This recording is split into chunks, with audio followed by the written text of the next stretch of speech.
First and foremost, I want to give all praise, honor, and glory to Yahweh Ba'ashem Yahushua Ba'ashem Rakakodash.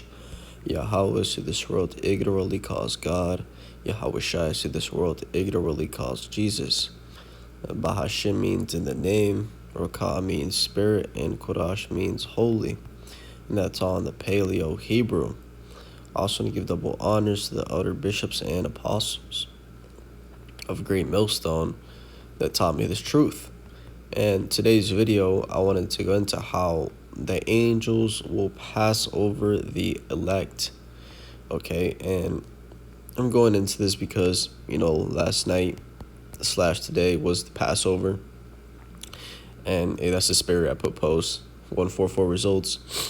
And, the Passover significance goes back to ancient Egypt when they put the blood of the lambs upon their houses, and ultimately they were delivered, every single Israelite that did that.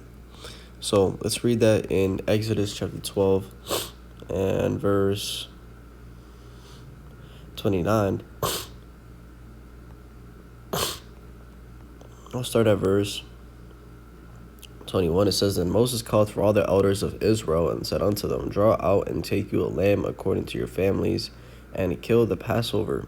And you shall take a bunch of hyssop and dip it in the blood that is in the basin, and strike the lintel on 2 side posts with the blood that is in the basin.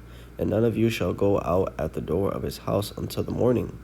For Yahweh will pass through to smite the Egyptians, and when he seeth the blood upon the lintel and on the 2 side posts, Yahweh will pass over the door, and will not suffer the destroyer to come in unto your houses to smite you.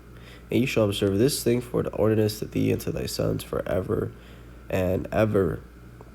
Right, so they're supposed to put the blood upon their houses so that when the destroyer, aka the angel, comes, they're a spirit.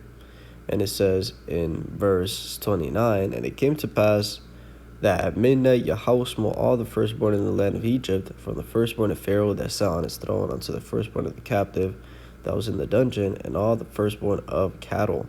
And Pharaoh rose up in the night, he and all his servants, and all the Egyptians, and there was a great cry in Egypt, for there is not a house where there is not one dead. And he called for Moses and Aaron by night, and said, Arise up, and get you forth from among my people, both ye and the children of Israel, and go serve Yahweh as ye have said. Right, and you go into it, and pretty much none, the Israelites were spared. The ones that put the blood upon their houses were spared. Okay, and that same thing is about to happen here soon. Okay, Jacob's trouble is going to kick in. Let's start with that. What is Jacob's trouble? Jacob's trouble is a time like never before seen. Talking about in Jeremiah chapter 30 and verse 5, it says, For thus saith Yahweh, we have heard a voice of trembling, of fear, and not of peace. Ask ye now and see whether a man doth travail with child. Wherefore do I see every man with his hands on his loins, as a woman in travail, and all faces are turned into paleness. Alas, for that day is great, so that none is like it. It is even the time of Jacob's trouble, but he shall be saved out of it. Okay, and that's what fastly is approaching, which I believe we're already in the beginning stages of it right now, is Jacob's trouble. Okay, a time like never before seen. Okay, society, the world, getting hectic, getting dangerous. Okay, so when all these things happen, the elect will be covered. And we can read about that in Isaiah chapter, it's Ezekiel chapter 9. Ezekiel chapter 9 and verse 4 says, And Yahweh said unto him, Go through the midst of the city, through the midst of Jerusalem, and set a mark upon the foreheads of the men that sigh and that cry, for all the abominations that be done in the midst thereof. Right, going into the elect. Right, the elect are the men and women and children that are crying, are complaining about the wickedness that is being done. Right, a scripture that lines up with this is Lot. 2 Peter chapter 2 and verse 7, it says, And deliver just Lot, vexed with the filthy conversation of the wicked. For that righteous man dwelling among them, and seeing and hearing, vexed his righteous soul from day to day with their unlawful deeds. Right, so Lot was vexed. right? He's like, what the hell was all this bullshit, man? These LGBTQ. Obviously, he wasn't saying that back then, but it was a spirit of seeing all that and just being pressed, because he understood that that was straight wickedness, okay? And hey, there was nothing he could do about it, okay? Which is the same thing today. There's nothing we could do about the situation we're in. That's why it says in Deuteronomy 28:68 that no man shall buy you, going into how no one was going to save you. No man, okay? Because the salvation is from Yahushua, the Son. So we're not getting ourselves out of this situation. Only the Messiah is going to do that. So it says, Yahweh said unto him, go through the midst of the city, through the midst of Jerusalem, and set a mark upon the foreheads of the men that sigh and that cry, for all the abominations that be done in the midst thereof.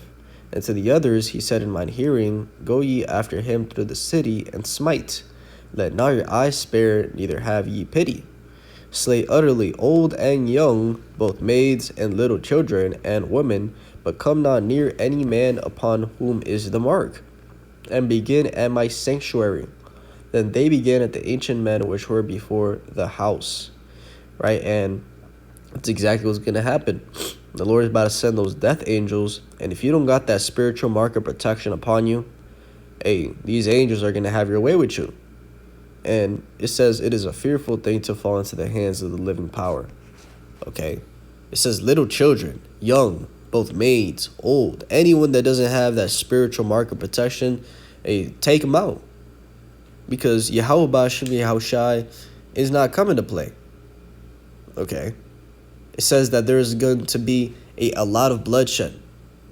It says that the lands are going to be, desolate of men. Okay, instead of quoting, let me just pull them up.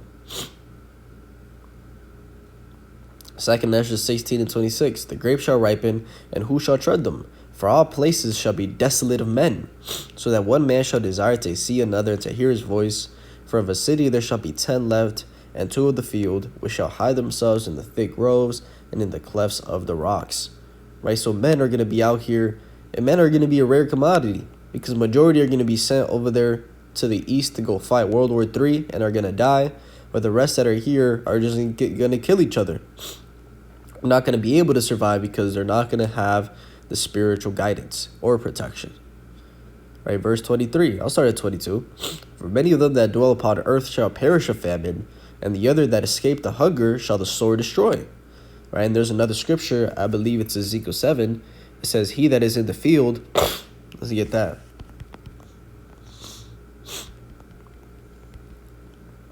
Ezekiel 7:15, it says, the sword is without, and the pestilence and the famine within. He that is in the field shall die with the sword, and he that is in the city, famine and pestilence shall devour him.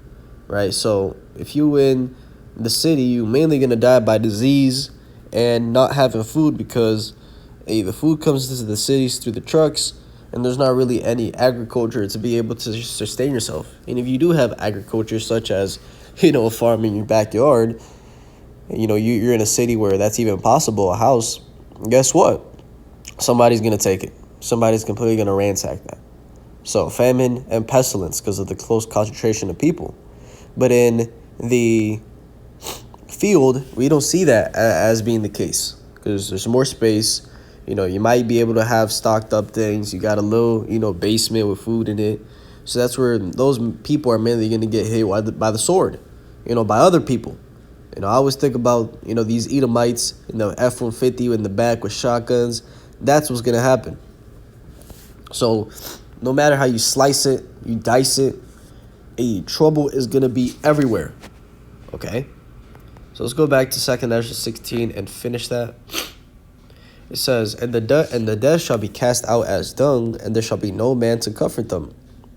For the earth shall be wasted, and the cities shall be cast down. So the dead people are going to be thrown out as trash. That's how much death is going to be taking place. And you got to remember that, it is the Lord that is doing this. He's doing the good and the evil. Okay, he's in control of it all. So let's finish with this. Isaiah chapter 66, In verse 4 it says, I will also will choose their delusions and will bring their fears upon them, because when I called, none did answer. When I spake, they did not hear, but they did evil before mine eyes, and chose that in which I delighted not.